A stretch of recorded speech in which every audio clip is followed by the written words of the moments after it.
ನಾನು ರಾಜೇಶ್ ಎಚ್.ಡಿ, ಸಹಾಯಕ ಆಯುಕ್ತರು, ಬಳ್ಳಾರಿ ಉಪವಿಭಾಗ ಹಾಗೂ ಚುನಾವಣಾಧಿಕಾರಿ 95 ಸಂಡೂರು ವಿಧಾನಸಭಾ ಕ್ಷೇತ್ರ ಉಪಚುನಾವಣೆ 2024. ತಮ್ಮೆಲ್ಲರಿಗೂ ಗೊತ್ತಿರೋ ಪ್ರಕಾರ ದಿನಾಂಕ 13/11/2024 ಮತದಾನ ಪ್ರಕ್ರಿಯೆ ಪೂರ್ಣಗೊಂಡಿದೆ. ಆ ದಿನ ಏನು ಸಂಡೂರು ವಿಧಾನಸಭಾ ಕ್ಷೇತ್ರದಲ್ಲಿ 76.24 76.24% ಮತದಾನ ಆಗಿದೆ. ಸೊ 253 ಮತಗಟ್ಟೆಗಳಲ್ಲೂ ಕೂಡ ಸುಸೂತ್ರವಾಗಿ ಮತದಾನ ಪ್ರಕ್ರಿಯೆ ನಡೆದಿದೆ. ಯಾವುದೇ ರೀತಿಯಾದಂತಹ ಗಲಭೆ ಆಗ್ಲಿ ಗಲಾಟೆಗಳಾಗ್ಲಿ ಏನೋ ನಡೆದಿರೋದಿಲ್ಲ. ಸೊ ಚುನಾವಣಾ ಆಯೋಗ, ಭಾರತೀಯ ಚುನಾವಣಾ ಆಯೋಗ ಏನ್ ನಿರ್ದಿಷ್ಟಪಡಿಸಿರೋ ಪ್ರಕಾರ ದಿನಾಂಕ 23/11/2024 ಅಂದ್ರೆ ನಾಳಿದ್ದು ಶನಿವಾರ ಬೆಳಿಗ್ಗೆ 8 ಗಂಟೆಗೆ ಮತ ಎಣಿಕೆ ಕಾರ್ಯಕ್ರಮವನ್ನ ನಾವು ಪ್ರಾರಂಭ ಮಾಡ್ತಾ ಇದ್ದೀವಿ. ಮತ ಎಣಿಕೆ ಈಗಾಗಲೇ ನಾವು ಏನೋ ಮತ ಚಲಾವಣೆ ಆಗಿರ್ತಕ್ಕಂಥ ಮತಯಂತ್ರಗಳನ್ನ ಗವರ್ಮೆಂಟ್ ಅಂದ್ರೆ ಸರ್ಕಾರಿ ಪಾಲಿಟೆಕ್ನಿಕ್ ಕಾಲೇಜ್, ಹೊಸಪೇಟೆ ರಸ್ತೆ, ಬಳ್ಳಾರಿ ಇಲ್ಲಿ ನಾವು ಶೇಖರಣೆ ಮಾಡಿ ಭದ್ರತೆಯೊಂದಿಗೆ ಇಟ್ಟಿದ್ದೀವಿ. ಆ ದಿನ ಬೆಳಿಗ್ಗೆ 23/11/2024 ಬೆಳಿಗ್ಗೆ 7 ಗಂಟೆ ನಾವು ಈಗಾಗಲೇ ಟೈಮ್ ಕೊಟ್ಟಿದ್ದೀವಿ ಎಲ್ಲಾ ಏಜೆಂಟ್ಸ್ ಗಳಿಗೆ, ಕ್ಯಾಂಡಿಡೇಟ್ಸ್ಗೆ. 7 ಗಂಟೆ ಅಥವಾ 7:30ಕ್ಕೆ ನಾವು ಭದ್ರತಾ ಕೊಠಡಿಗಳನ್ನ ತೆರೆಯುವಂತ ಕೆಲಸ ಮಾಡ್ತೀವಿ. ಭದ್ರತಾ ಕೊಠಡಿಗಳನ್ನ ತೆರೆದು ಅಲ್ಲೇ ನಾವು ಮತ ಎಣಿಕೆ ಕೇಂದ್ರವನ್ನು ಕೂಡ ನಾವು ನಿಗದಿಪಡಿಸಿದೀವಿ. ಮತ ಎಣಿಕೆ ಕೇಂದ್ರದಲ್ಲಿ ಮಿಷಿನ್ಗಳನ್ನ ನೀಡಿ ಮತ ಎಣಿಕೆ ಕಾರ್ಯನ ಬೆಳಿಗ್ಗೆ 8 ಗಂಟೆಗೆ ಪ್ರಾರಂಭ ಮಾಡ್ತೀವಿ. ಪ್ರಥಮವಾಗಿ ಬೆಳಿಗ್ಗೆ 8 ಗಂಟೆಗೆ ಪೋಸ್ಟಲ್ ಬ್ಯಾಲೆಟ್ಸ್ ಏನು ನಾವು ಮನೆಯಿಂದ ಮತದಾನ ಮಾಡಿಸಿದೀವಿ, 85 ವಯಸ್ಸಾದವರು ಮತ್ತೆ ಅಂಗವಿಕಲತೆ ಅಂದ್ರೆ ಸ್ಪೆಷಲಿ ಚಾಲೆಂಜ್ ಅಂತ ಏಬಲ್ಡ್ ಅಂತ ಏನ್ ಹೇಳ್ತೀವಿ, ಅವರು ಮತದಾನ ಮಾಡಿದ್ದಾರೆ. ಅದು 13 ಓಟ್ಗಳಿದೆ, ಒಟ್ಟು 13 ಓಟ್ಗಳಿದೆ. ಅದನ್ನ ಎಣಿಕೆ ಕಾರ್ಯ ಪ್ರಾರಂಭ ಮಾಡ್ತೀವಿ. ಅಟ್ ದ ಸೇಮ್ ಟೈಮ್ ಅದೇ ಸಮಯಕ್ಕೆ ETPBMS electronically transmissible postal ballot services ಅಂತ ಅಂದ್ರೆ ಏನು ಸೇವಾ ನಿರತ ಸಿಬ್ಬಂದಿ ಇದ್ದಾರೆ, ಭಾರತೀಯ ಸೇನೆ ಅಂದ್ರೆ ಆರ್ಮಿ ಇರ್ಬೋದು, ನೇವಿ ಇರ್ಬೋದು, ಏರ್ಫೋರ್ಸ್ ಇರ್ಬೋದು ಅಥವಾ ಪ್ಯಾರಾಮಿಲಿಟರಿ ಫೋರ್ಸಸ್ ಇರ್ಬೋದು, ಅವ್ರಿಗೆ ನಾವು 53 ಸೇವಾ ಮತಪತ್ರಗಳನ್ನ ಕಳ್ಸಿಕೊಟ್ಟಿದೀವಿ. ಈಗಾಗಲೇ 53 ಸೇವಾ ಮತಪತ್ರ ಕಳ್ಸಿದೀವಿ. ಅದರಲ್ಲಿ 4 ನಮ್ಗೆ ಈಗಾಗಲೇ ಬಂದಿದೆ. ಇವತ್ತಿನವರೆಗೆ 4 ಬಂದಿದೆ. ಆ ದಿನ 23ನೇ ತಾರೀಕು ಬೆಳಿಗ್ಗೆ 7:59 ಅಂದ್ರೆ 8 ಗಂಟೆಗೆ ಮುಂಚೆ ನಮ್ಮಲ್ಲಿ ಎಷ್ಟು ಬರ್ತವೆ ಅದನ್ನ ನಾವು ಕೌಂಟಿಂಗ್ಗೆ ತಗೊಳ್ತೀವಿ. 8 ಗಂಟೆ ನಂತರ ಬಂದ್ರೆ ಆ ಮತಪತ್ರವನ್ನ ನಾವು ಎಣಿಕೆಗೆ ಕನ್ಸಿಡರ್ ಮಾಡೋದಿಲ್ಲ. ಚುನಾವಣಾ ಆಯೋಗದ ನಿರ್ದೇಶನ ಇದೆ, ಆ ಪ್ರಕಾರ ನಾವು ಫಾಲೋ ಮಾಡ್ತೀವಿ. ಸೊ 8 ಗಂಟೆಗೆ ಪೋಸ್ಟಲ್ ಬ್ಯಾಲೆಟ್ ಮತ್ತೆ ETPBMS ಎಣಿಕೆ ಕಾರ್ಯ ಪ್ರಾರಂಭ ಮಾಡ್ತೀವಿ. ಗೊತ್ತಿರೋ ಪ್ರಕಾರ 13 ಮತ್ತೆ 4 ಈಗ ಆಸ್ ಆಫ್ ನಾವು ಈಗ 17 ಇರೋದ್ರಿಂದ ಅದು ಒಂದು 5 ನಿಮಿಷದಲ್ಲಿ ಮುಗಿದೋಗುತ್ತೆ.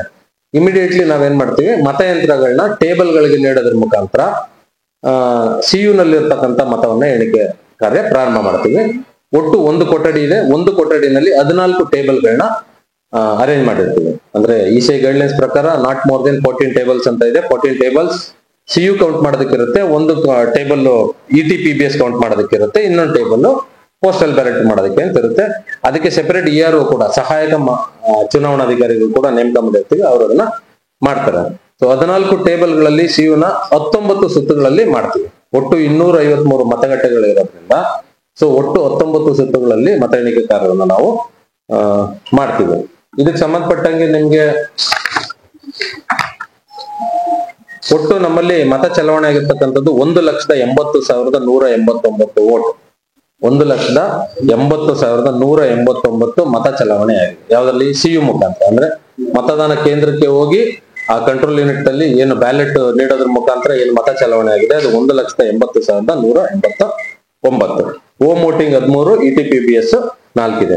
ಈ ಕೌಂಟಿಂಗ್ ಮತ ಎಣಿಕೆ ಕಾರ್ಯಕ್ಕೆ ಸಂಬಂಧಿಸಿದಂಗೆ 19 ಜನ ಕೌಂಟಿಂಗ್ ಸೂಪರ್ವೈಸರ್ಸ್, ಒಂದು ಟೇಬಲ್ಗೆ ಒಬ್ರು ಕೌಂಟಿಂಗ್ ಸೂಪರ್ವೈಸರ್ ಇರ್ತಾರೆ, ಒಬ್ರು ಕೌಂಟಿಂಗ್ ಅಸಿಸ್ಟೆಂಟ್ ಇರ್ತಾರೆ, ಒಬ್ರು ಮೈಕ್ರೋ ಅಬ್ಸರ್ವರ್ ಇರ್ತಾರೆ.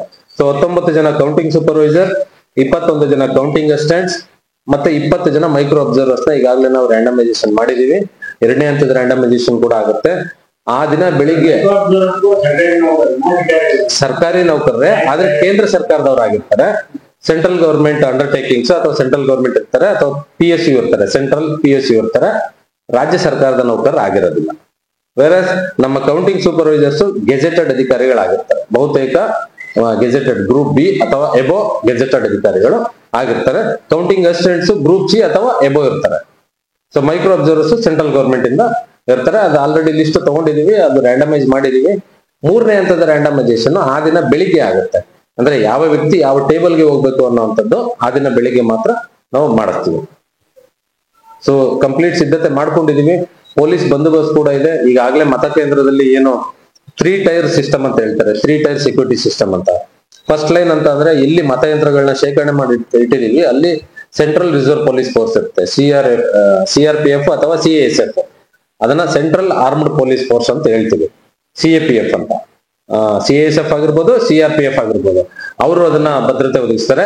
ಸೆಕೆಂಡ್ ಟೂ ಟೈರ್ ಅಂತ ಹೇಳ್ತಾರೆ, ಅದ್ರ ನೆಕ್ಸ್ಟ್ ಸೆಕೆಂಡ್ ಟೈರ್ ಅಲ್ಲಿ ನಮ್ಮ KSRP ಅಥವಾ ನಮ್ಮ ಸಿವಿಲ್ ಪೊಲೀಸ್ ಭದ್ರತೆ ಒದಗಿಸ್ತಾರೆ.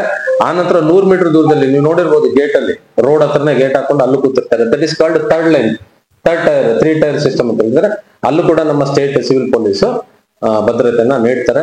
ಮತ ಎಣಿಕೆ ದಿನ ಯಾವುದೇ ವೆಹಿಕಲ್ ಗಳಿಗೆ ಅವಕಾಶ ಇರುವುದಿಲ್ಲ ಒಳಗಡೆ ಬರೋದಕ್ಕೆ. ಪಾರ್ಕಿಂಗ್ ವ್ಯವಸ್ಥೆ ಸೆಪರೇಟ್ ಮಾಡ್ತೀವಿ. ಮಾಧ್ಯಮ ಮಿತ್ರರು ಮತ್ತೆ ಪತ್ರಿಕಾ ಮಿತ್ರರಿಗೆ ಸೆಪರೇಟ್ ಒಂದು ಕೊಠಡಿನಲ್ಲಿ ವ್ಯವಸ್ಥೆ ಮಾಡಿರ್ತೀವಿ. ಏನು ಪ್ರತಿ ರೌಂಡ್ ಅಲ್ಲಿ ಮತ ಎಣಿಕೆ ಆಗುತ್ತೆ, first postal ballot ETP base ಆದ ತಕ್ಷಣ EVM ಯಂತ್ರದ್ದು ಏನು ಕೌಂಟಿಂಗ್ ಸ್ಟಾರ್ಟ್ ಆಗುತ್ತೆ. ಎವ್ರಿ ರೌಂಡ್ ಆದ ತಕ್ಷಣ ಟ್ಯಾಬ್ಯುಲೇಷನ್ ಶೀಟ್ ಮಾಡಿ ಒಂದ್ ರೌಂಡ್ ಮುಗಿಯುತ್ತೆ. ಏನಾಗುತ್ತೆ ಇಲ್ಲಿ ಸ್ವಲ್ಪ ನೀವು ಅಲ್ಲಾಗ್ಲೇ 4ನೇ ರೌಂಡ್ ನಡೀತಾ ಇದೆ, ನನ್ಗೆ ಈಗ 1ನೇ ರೌಂಡ್ ಬಂದಿದೆಲ್ಲ, ಯಾಕೆ ಅವರು ನಮ್ಗಿಂತ ಮುಂಚೆ ಬೇರೆಯವ್ರು ಕೊಟ್ಟಿರಲ್ಲ ಅಂತ ಆಗುತ್ತೆ. ಏನಾಗುತ್ತೆ ಅಲ್ಲಿ ಕೌಂಟಿಂಗ್ ಏಜೆಂಟ್ ಏನಿರ್ತಾರೆ ಅವ್ರು ಪೇಪರ್ ಅಲ್ಲಿ ಬರ್ಕೋತಾ ಇರ್ತಾರೆ. ಅವರು ಪಾಸ್ ಮಾಡೋದಕ್ಕೆ ಆಗೋದಿಲ್ಲ, ಯಾಕಂದ್ರೆ ಯಾರಿಗೂ ಮೊಬೈಲ್ ತರೋದಕ್ಕೆ ಒಳಗಡೆಗೆ ಇರೋದಿಲ್ಲ. ಇವನ್ ಮೀಡಿಯಾದವ್ರಿಗೇನು ECI ಇಂದ ಕೊಟ್ಟಿರ್ತಕ್ಕಂಥ ಪಾಸ್ ಇದ್ರೆ ಮಾತ್ರ ಒಳಗಡೆ ಅಲೋ ಇರುತ್ತೆ, ಅದರ್ವೈಸ್ ಒಳಗಡೆ ಯಾರಿಗೂ ಅಲೋ ಇರೋದಿಲ್ಲ. ಹಾಗಾಗಿ ಮಾಧ್ಯಮದವ್ರಿಗೆ ಅಂತ ಒಂದು ರೂಮ್ ಏನು ನಿಗದಿಪಡಿಸಿದ್ವಿ, ಅಲ್ಲಿ ವ್ಯವಸ್ಥೆ ಮಾಡಿರ್ತೀವಿ. ಪ್ರತಿ ರೌಂಡ್ ಆದ ತಕ್ಷಣ ಅದು ನನ್ನ ಹತ್ರ ಬಂದು ನಾನು ಅದನ್ನ ವೆರಿಫೈ ಮಾಡಿ ಟ್ಯಾಬ್ಯುಲೇಷನ್ ಆಗಿ ಪ್ರಿಂಟ್ ತೆಗೆದ ನಂತರ ಎಗೈನ್ ನಾನು ವೆರಿಫೈ ಮಾಡಿ ಕೌಂಟಿಂಗ್ ಅಬ್ಸರ್ವರ್ ಏನಿರ್ತಾರೆ ಅವ್ರದ್ದು ಸಹಿ ಪಡೆದು ದೃಢೀಕರಣ ಪಡೆದು ಆ ನಂತರ ನಾನು ನಿಮಗ್ ಕಳಿಸ್ಕೊಡ್ಬೇಕಾಗತ್ತೆ. ಹಾಗಾಗಿ ಒಂದ್ ರೌಂಡ್ 2 ರೌಂಡ್ ಡಿಲೇ ಬರುತ್ತೆ ನಿಮ್ಗೆ. ಅಲ್ಲಿ ನಂದು 3ನೇ ರೌಂಡ್ ನಡೀತಾ ಇರುತ್ತೆ, ಬಟ್ ನಿಮ್ಗೆ ರಿಸಲ್ಟ್ ತಲುಪೋದು ಫಸ್ಟ್ ರೌಂಡ್ ತಲುಪಿರುತ್ತೆ. ಸೊ ಈ ಡಿಲೇ ಇರುತ್ತೆ, ಅದನ್ನ ತಾವು ದಯವಿಟ್ಟು ಸಹಕರಿಸಬೇಕು. ಬಳ್ಳಾರಿಯ ನಿರಂತರ ಸುದ್ದಿಗಾಗಿ ಬಳ್ಳಾರಿ ಬೆಳಗಾಯಿತು ಚಾನೆಲ್ನ ಸಬ್ಸ್ಕ್ರೈಬ್ ಮಾಡಿ ಹಾಗೂ ಬೆಲ್ ಐಕಾನ್ ಒತ್ತಿ.